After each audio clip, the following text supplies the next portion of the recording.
Kilometre বেগে গিয়ে লক্ষ্যবস্তুতে আঘাত হানতে পারে, এটা ব্যর্থ হয় না। ঘরে বসে করেছেন মামা এবং ভাগ্নে দুজন। এটা খবর পাওয়ার পরে মাননীয় প্রধানমন্ত্রী সেখানে আমাদেরকে পাঠিয়েছেন, আমরা সেখানে গিয়েছি এবং সেই সরঞ্জাম তাদের কাছ থেকে বাংলাদেশ সামরিক বাহিনী কিনে নিয়েছে। চিন্তা করতে পারেন, ওই ছেলের পুরো জীবনযাত্রাই কিন্তু পাল্টে গেছে। ওই পরিবারটা একটা সনাতন ধর্মাবলম্বী পরিবার। এরকম অনেক কিছু আছে, আমরা অনেকেই জানি। কলা গাছের তন্তু দিয়ে এখন ফার্নিচার হয়, জানেন? কলা গাছের উপরের যে ছালটা সেটা দিয়ে।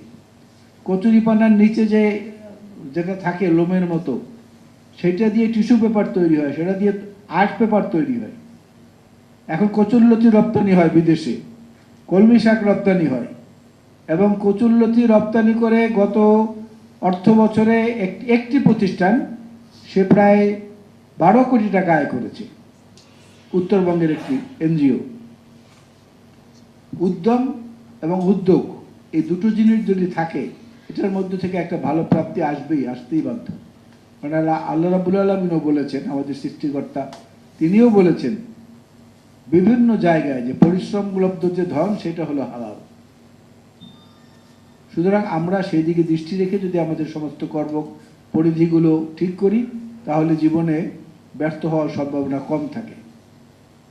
এবং গ্রামাঞ্চলে বিশেষ করে আগে ছিল পোস্টম্যান, মানুষের সবচেয়ে কাছের বন্ধু, এবং পাশাপাশি ইউনিয়ন পরিষদের সদস্য যারা, তারা ইউনিয়ন পরিষদ মেম্বার। এখন পোস্টম্যান তো উঠে গেছে, প্রয়োজন পড়ে না। এখন একমাত্র আপনারা হচ্ছেন মানুষের সবকিছুর ভরসা। কেউ অসুস্থ হলো, কোথাও আগুন লাগলো, ফায়ার সার্ভিসের মানুষরা যত দ্রুত সার্ভিস দেয় তার চেয়েও বেশি দেয় গ্রামের ইউনিয়ন পরিষদের মেম্বাররা।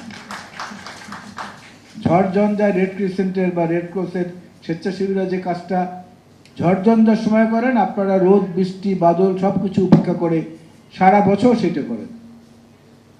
সুতরাং মানুষের একদম কাছের স্তরটার মধ্যেই কিন্তু আপনারা অবস্থান করছেন। তো আমি মনে করি আপনারা যে কাজটা করছেন এটা আসলেই একটা সেবার কাজ। এই সেবার কাজের মধ্য দিয়ে মানুষের আপন হওয়ার যে প্রচেষ্টা, সে প্রচেষ্টার জন্য নিজের ঘরে অনেক সময় প্রদীপ জ্বলে না, নিজের পরিবারের দিকে অনেক সময় খেয়াল রাখা হয় না, নিজের সন্তানদের লালন পালনের যে গুরু দায়িত্ব সেটাও অনেক সময় স্ত্রীর উপরে হয়তো ছেড়ে দেন, অথবা স্ত্রী যারা ইউনিয়ন পরিষদের মেম্বার আছেন তারা হয়তো স্বামীর উপরে এটা ছেড়ে দেন, বা বোনের উপরে বা মায়ের উপরে ছেড়ে দেন।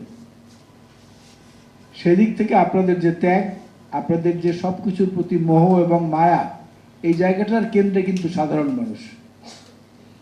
সুতরাং সাধারণ মানুষের দোয়াটা আপনারা যে কোনো এমপি মন্ত্রীর চেয়ে অনেক বেশি পান, অনেক বেশি পান। এটা একটা অমূল্য সম্পদ মানুষের জীবনে। কারণ দোয়ার বরকতে অনেক কিছু হয়ে যায়, আমরা বিভিন্ন সময় দেখেছি এবং এটা প্রমাণিত। সবাই ব্যক্তিগত জীবনেও দেখবেন যে দোয়া মানে কি, দোয়া কি হাত তুলে মোনাজাত করা আনুষ্ঠানিক না।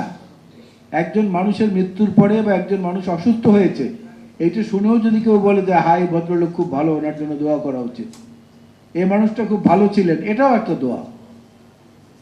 সে দোয়াগুলোর প্রাপ্য কিন্তু আপনারা যতটা আপনারা পান, অন্য কোনো জনপ্রতিনিধি বা অন্য কোনো সরকারি কর্মকর্তা কর্মচারী এটা পায় না। সেদিক থেকে আপনাদের প্রাপ্তির পরিধিটা অনেক বড়। আমি মনে করি আজকের এই অনুষ্ঠানে আপনাদের সঙ্গে এসে আপনাদের সেই আমরা আবার শিকড়ের সঙ্গে সংযুক্ত হতে পেরেছি, এবং এই শিকড়কে আরো মজবুত করার জন্য যা যা করা প্রয়োজন বলে আমরা মনে করি, এর সঙ্গে আপনাদের যেগুলো পরামর্শ আছে সেগুলো যদি সংযুক্ত হয়, তাহলে জুলাই মাসের 11 তারিখে বর্তমান সরকারের মাননীয় এলজিআরডি মন্ত্রী সাহেব আপনাদের সঙ্গে যে সাক্ষাৎ এবং আপনাদের কথাবার্তা শোনার জন্য যে সম্মতি দিয়েছেন, সে তারিখটা যেন ঠিক থাকে। আমরা একটু আল্লাহ আল্লাহ করি সবাই, ওই তারিখটা আপনারা বিস্তারিতভাবে সুন্দর করে এই জিনিসগুলো সেখানে উত্থাপন করবেন। আমরা এটাকে ধীরে ধীরে এগিয়ে নেওয়ার জন্য এক্সিলারেটর হিসেবে কাজ করব, যাতে এটা মাঝখানে অন্য কোনো দিকে মোড় নিতে না পারে। এতটুকুই আপনাদের কাছে আমাদের বক্তব্য। এবং আজকে যারা অনুষ্ঠানের আয়োজন করেছেন, আমাদেরকে আহ্বান করেছেন, আপনাদেরকে ধন্যবাদ। ইনশাল্লাহ ভবিষ্যতেও আপনাদের পাশে থাকার জন্য আমাদের পক্ষ থেকে প্রতিশ্রুতি রইল। আল্লাহ হাফেজ।